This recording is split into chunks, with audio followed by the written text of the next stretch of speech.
नमस्कार। यो हो समाचारमा स्वागत छ। म दिपेश घिमिरे। म विक्रम श्रेष्ठ। सुरु गरौँ अहिलेसम्मका प्रमुख समाचारबाट।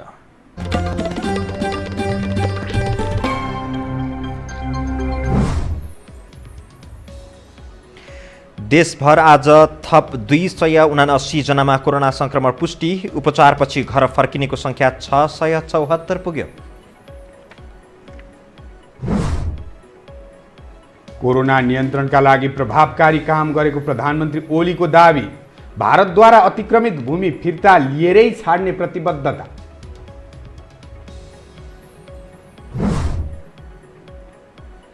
विनियोजन विधेयक 2077 संसदबाट पारित। बजेटको सूचना चुहावट भएको प्रमाणित भए छानबिन गर्ने अर्थमन्त्रीको प्रतिक्रिया।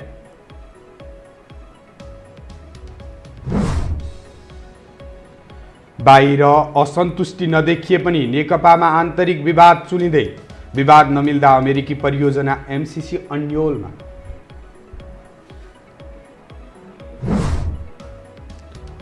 र कोरोनाले मृत्यु हुनेको संख्या 4,15,000 नजिक। बाँदरमा खोप परीक्षण गर्दा सकारात्मक देखिएको चिनिया अनुसन्धानकर्ताको दावी।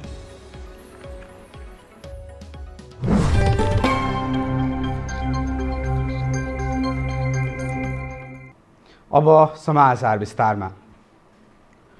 नेपालमा आज थप 279 जनामा कोरोना संक्रमण पुष्टि भएको छ। स्वास्थ्य मन्त्रालयले आज थप 257 पुरुष र 22 महिलामा संक्रमण पुष्टि भएको जानकारी दिएको हो। यससँगै देशभर अहिलेसम्म 4,364 जना संक्रमित भएका छन्। आज थप 90 जना कोरोना मुक्त भएका छन्। यससँगै उपचारपछि घर फर्कनेको संख्या 674 पुगेको छ। डिस्चार्ज हुनुहुने जम्मा 90 जना हुनुहुन्छ। त्यसमध्ये 2 जना महिला र 88 जना पुरुष। त्यसमध्ये कोशी अस्पतालबाट 6 जना, 1 जना महिला र 5 जना पुरुष। कोभिड-19 युनिफाइड कमान्ड अस्पताल बलम्बुबाट चाहिँ 1 जना महिला। कर्णाली स्वास्थ्य विज्ञान प्रतिष्ठान जुम्लाबाट 18 जना पुरुष। हाल देशभर 3,675 जना आइसोलेसनमा उपचाररत छन्। त्यस्तै 1,72,266 जना क्वारेन्टाइनमा रहेका छन्। कोरोना नियन्त्रण र रोकथाममा सरकार असफल भइरहेको टिप्पणी भइरहँदा प्रधानमन्त्री केपी शर्मा ओलीले भने सरकारले अधिकतम उपलब्धि हासिल गरेको बताउनु भएको छ। समयमै लकडाउन गरेर नागरिकलाई सचेत गरेका कारण देश ठूलो जोखिमबाट बस्दै आएको भन्दै सकारात्मक आलोचना गर्न सांसदहरूलाई अपिल गर्नुभएको छ। प्रधानमन्त्री केपी शर्मा ओलीले कोरोना नियन्त्रणका क्षेत्रमा सरकारले प्रभावकारी काम गरेको दावी गरेका छन्। बुधबार संसदको प्रधानमन्त्री सांसद प्रश्नोत्तर कार्यक्रममा भाग लिँदै प्रधानमन्त्री ओलीले कोरोना रोकथाम, नियन्त्रण तथा उपचारमा अधिकतम उपलब्धि हासिल गरेको दावी गरेका हुन्। उनले सरकारले सारेका दृष्टिकोण र रोकथामका उपायमा खोट लगाउने ठाउँ नरहेको भन्दै राम्रा कामको आलोचना नगर्न अपिल गरेका हुन्। कोरोना यस सरकारको कमजोरीको कारणले आएको होइन, विश्वव्यापी रूपमा आएको छ। यससँग यस सरकारले प्रभावकारी ढङ्गले सामना गरिराखेको छ। अन्यत्रको भन्दा अहिले पनि पिसिआर टेस्ट भएन भनेर साथीहरूले उठाइराख्नु भएको छ। प्रति 10 लाख पिसिआर टेस्टमा भुटानभन्दा पछि, भुटानको जनसङ्ख्या पनि थोरै छ, उसले सीमा लक गरेको छ। उसका मान्छे बाहिर पनि कम थिए, बाहिरबाट पनि कम आए, आउने स्थिति पनि रहेन। त्यसले गर्दाखेरि भुटानले रोक्न सकेको छ। कोरोना नियन्त्रणको नाममा अनियमितता बढेको भन्ने सांसदको प्रश्नको जवाफमा प्रधानमन्त्री ओलीले अहिले कोरोना नियन्त्रण तथा उपचारमा खर्चको हिसाब खोज्ने बेला नभएको तर्क गरे। उनले अहिले 10 अर्बको हिसाब किताब खोज्ने नभई कोरोना विरुद्ध केन्द्रित हुने बेला भएको बताएका छन्। महालेखा परीक्षकको प्रतिवेदन वार्षिक रूपमा आउँछ र त्यसमा हरेक कुराको हिसाब किताब, रुजु बेरुजु, त्यो सबै पनि आउँछ। यस्तो परिस्थितिमा पनि, यस्तो अवस्थामा, राष्ट्रिय सङ्कटको बेला, सिङ्गो दुनियाँ यति तबाह भएको बेला, राष्ट्रमाथि यस्तो आपद विपद आइलागेको बेला पनि कसैले भ्रष्टाचार गर्छ भने त्यो कुनै पनि हालतमा सही हुन सक्दैन। यदि कतै अनियमितता भएको भए छानबिन गर्ने र दोषी पाए कारबाही गर्ने उनको भनाइ छ। प्रधानमन्त्री ओलीले नेपाली सेनालाई स्वास्थ्य सामग्री खरिदको जिम्मा दिने कार्य स्वाभाविक भएको भन्दै सरकारी निर्णयको बचाउ गरे। उनले नेपाली सेनालाई नेपाल सरकार भन्दा बाहिरको संस्था भए जस्तो व्यवहार गर्न नमिल्ने तर्क गरे। यो टेलिभिजनका लागि कान्ति न्यौपानेको रिपोर्ट। अब बाँकी समाचार। भारतको उत्तर प्रदेशका मुख्यमन्त्री योगी आदित्यनाथले नेपालको अतिक्रमित भूभागका विषयलाई लिएर नेपालबारे अपमानजनक प्रस्तुति दिएपछि सांसदहरूले प्रधानमन्त्रीसँग जवाफ माग गरेका छन्। प्रधानमन्त्री ओलीले पनि जुनसुकै हालतमा भूमि फिर्ता ल्याएर छाड्ने प्रतिबद्धता जनाउनु भएको छ। प्रतिनिधि सभाको बुधबारको बैठकमा सांसदहरूले कालापानी, लिपुलेक र लिम्पियाधुराको भूभाग कहिले फिर्ता आउँछ भन्दै प्रधानमन्त्रीलाई प्रश्न सोधे। नक्सा जारी गरेर मात्रै नपुग्ने भन्दै सांसदहरूले वार्ताको प्रक्रिया मार्फत तत्काल अतिक्रमित भूमि फिर्ता ल्याउन र देशघाती महाकाली सन्धि फिर्ता लिन सरकारलाई अपिल गरे। उनीहरूले भारतको उत्तर प्रदेशका मुख्यमन्त्री योगी आदित्यनाथले नेपालबारे गरेको टिप्पणी अपमानजनक रहेको भन्दै आपत्ति जनाए। भारतको उत्तर प्रदेशका मुख्यमन्त्री आदित्यनाथ योगीले नेपालले सीमा निर्धारण गर्दा परिणामबारे सोच्नुपर्ने र तिब्बतले गरेको गल्ती सम्झनुपर्ने धम्की किन दिए? भारत र चीनको बीच वार्ता भइरहेको छ, तर नेपाल भारत बीच वार्ता किन सुरु भएको छैन? के पहल भइरहेको छ र कहिले सुरु हुन्छ? यसको स्पष्ट जवाफ चाहन्छु। जवाफमा प्रधानमन्त्री ओलीले राष्ट्रियताको विषयमा कसैसँग पनि सम्झौता गर्न नसकिने अडान दोहोर्याए। केही समयका लागि भोगचलन गर्न भनेर दिएको भूमि अहिले भारतले कब्जा गरेको बताए। भारतले भूमि फिर्ता गर्नु नै समस्याको समाधान भएको उनको भनाइ छ। कमसेकम राष्ट्रियताको मामलामा, भूमि फिर्ता लिने मामलामा अथवा राष्ट्रिय हितको पक्षमा उभिने मामलामा अहिलेको सरकारमाथि शङ्का गर्नुपर्ने कुनै कारण छ र? प्रधानमन्त्री ओलीले भारतका मुख्यमन्त्रीले नेपाली अतिक्रमित भूमिका विषयमा दिएको टिप्पणी भर्सना योग्य रहेको बताए। उनले नेपाललाई नहेप्न योगी आदित्यनाथलाई चेतावनी दिए। यदि उहाँले त्यसरी बोल्नु भएको हो भने त्यो जायज होइन र त्यसरी नेपाललाई यदि उहाँले धम्काउन खोज्नु भएको हो भने त्यो उचित होइन। प्रधानमन्त्री ओलीले भूमि फिर्ता गर्न संसदमा चालिएको कदममा एकमत भएको भन्दै सांसदको प्रशंसा गरे। उनले भूमि फिर्ताको पहल कदमीमा आफूले मात्र जस लिन नखोजेको तर्क गरे। उनले फराकिलो भावनाका साथ अघि बढेर भूमि फिर्ता ल्याउनेमा विश्वस्त हुन सबैलाई आग्रह गरे। यो टेलिभिजनका लागि कान्ति न्यौपानेको रिपोर्ट। प्रधानमन्त्री केपी शर्मा ओलीले राष्ट्रपतिको विरोध गर्नेहरू गणतन्त्र विरोधी भएको टिप्पणी गर्नुभएको छ।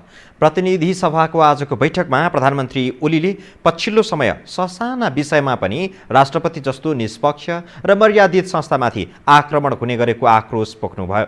उहाँले जुनसुकै विषयमा सम्मानित संस्थामाथि आक्रमण गर्न नहुने भन्दै त्यस्तो प्रवृत्ति छोड्न प्रतिपक्षी दललाई आग्रह गर्नुभएको छ।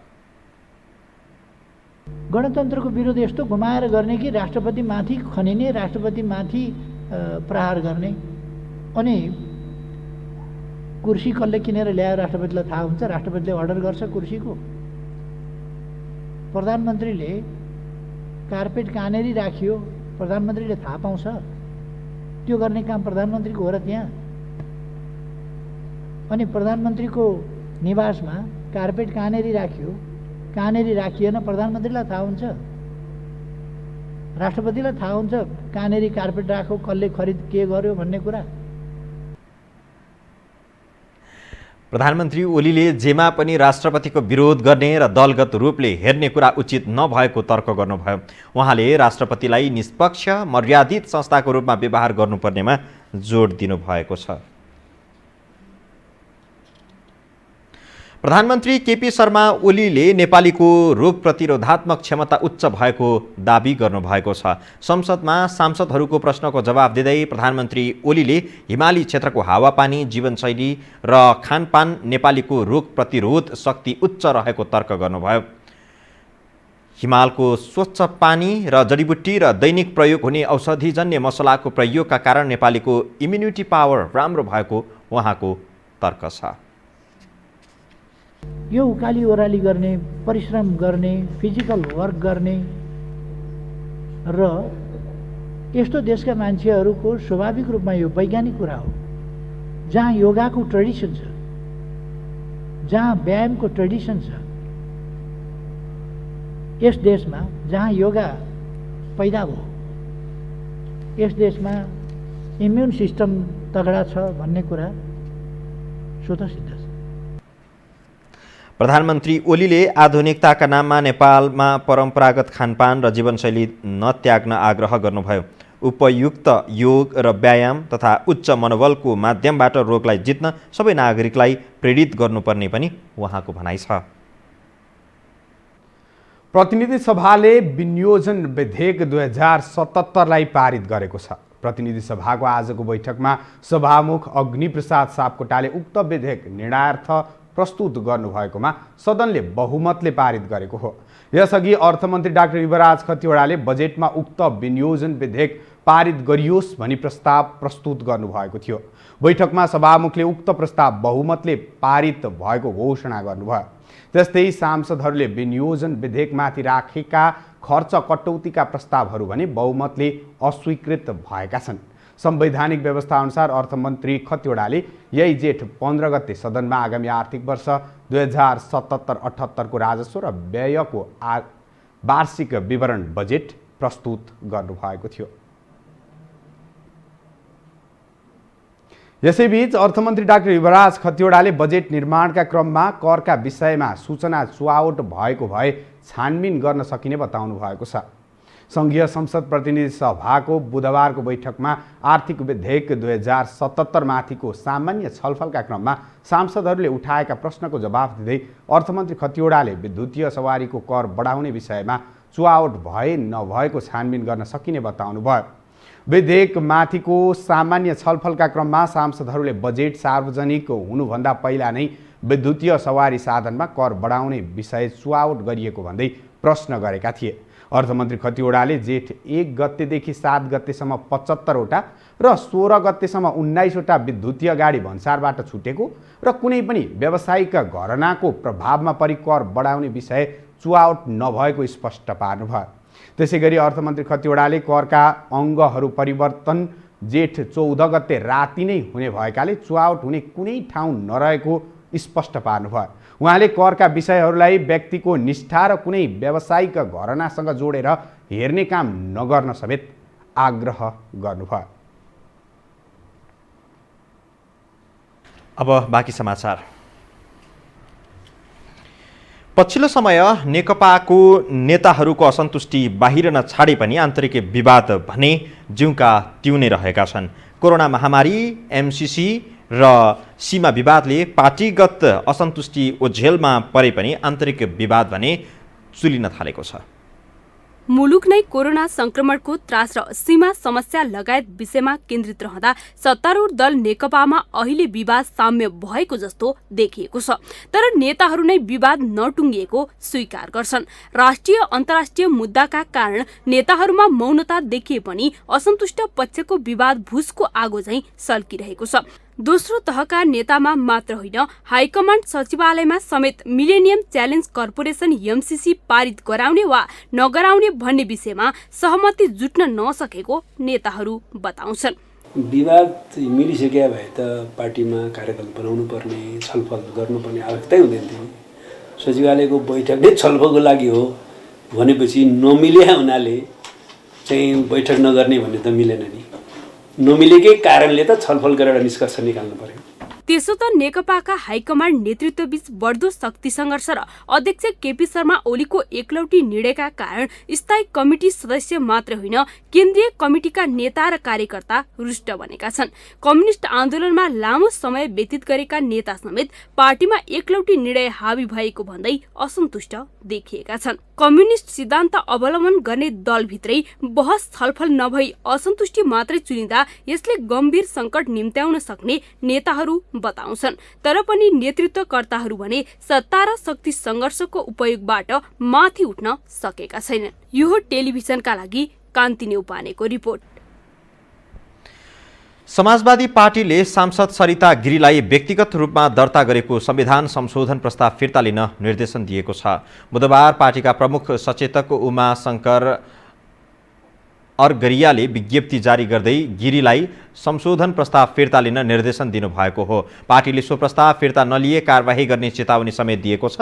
बुधबार संसदमा रहेको संविधान संशोधन प्रस्तावलाई खारेज गर्न माग गर्दै सांसद गिरीले अर्को संशोधन प्रस्ताव संसदमा दर्ता गराउनु भएको थियो। उहाँको प्रस्तावको तीव्र विरोध भइरहेको बेलामा पार्टीले भने यस्तो चेतावनी दिएको हो। मङ्गलबार मात्रै संविधान संशोधन सम्बन्धी विषयमा सबै दलले सैद्धान्तिक सहमति जनाएका थिए।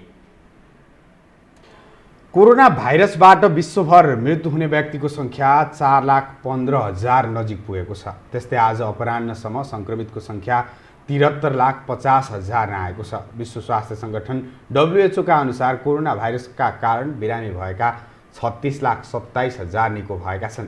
विश्वभरमा करिब 33,08,000 कोरोना भाइरस सङ्क्रमित उपचाररत रहेका छन्।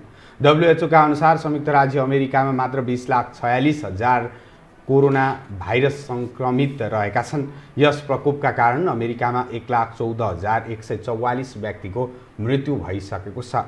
त्यसैगरी चिनिया अनुसन्धानकर्ताहरूले बनाएको कोभिड-19 विरुद्धको सम्भावित भ्याक्सिन बाँदरमा परीक्षण गर्दा उत्साहजनक नतिजा देखिएको दाबी गरिएको छ। यसले एन्टिबडिज उत्पादन गरेको र सुरक्षाको कुनै खतरा नदेखाएको बताइएको छ। अनुसन्धानकर्ताहरूले 1,000 भन्दा धेरैलाई सहभागी गराएर मानिसमा परीक्षण गर्ने काम प्रक्रियामै रहेको जानकारी दिएका छन्। अन्तर्राष्ट्रिय समाचारसँगै हामी यो समाचारको अन्त्यमा आइपुगेका छौँ। जाँदा जाँदै प्रमुख समाचार पुनः एकपटक।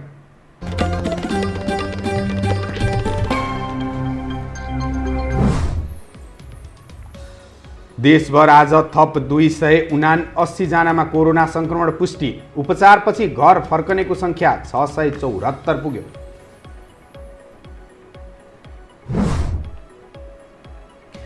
कोरोना नियन्त्रणका लागि प्रभावकारी काम गरेको प्रधानमन्त्री ओलीको दाबी। भारतद्वारा अतिक्रमित भूमि फिर्ता लिएरै छाड्ने प्रतिबद्धता।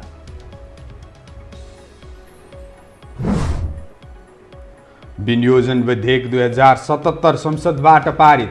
बजेटको सूचना चुहावट भएको भए छानबिन गर्ने अर्थमन्त्रीको प्रतिक्रिया।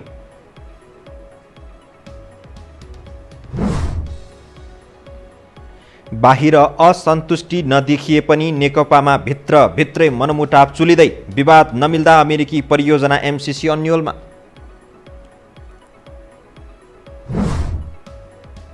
र कोरोनाले मृत्यु हुनेको सङ्ख्या 4,15,000 नजिक। बाँदरमा खोप परीक्षण गर्दा सकारात्मक देखिएको चिनिया अनुसन्धानकर्ताहरूको दाबी।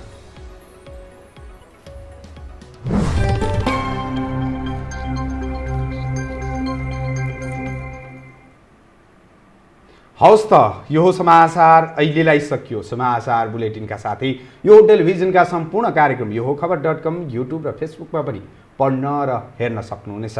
मोबाइलमा यो टिभी एप डाउनलोड गरी हामीलाई प्रत्यक्ष हेर्न सक्नुहुनेछ। तथ्यसहितको निष्पक्ष समाचारका लागि हेर्दै रहनुहोला यो टेलिभिजन। नमस्कार।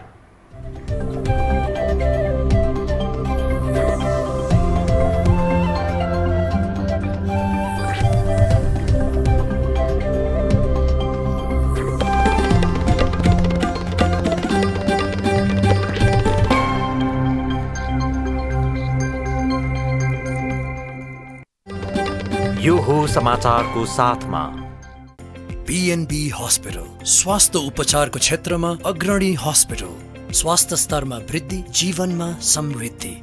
ग्वारकु, Lalitpur. If you have any sort of health issues, do visit Norvik International Hospital, Thapatali.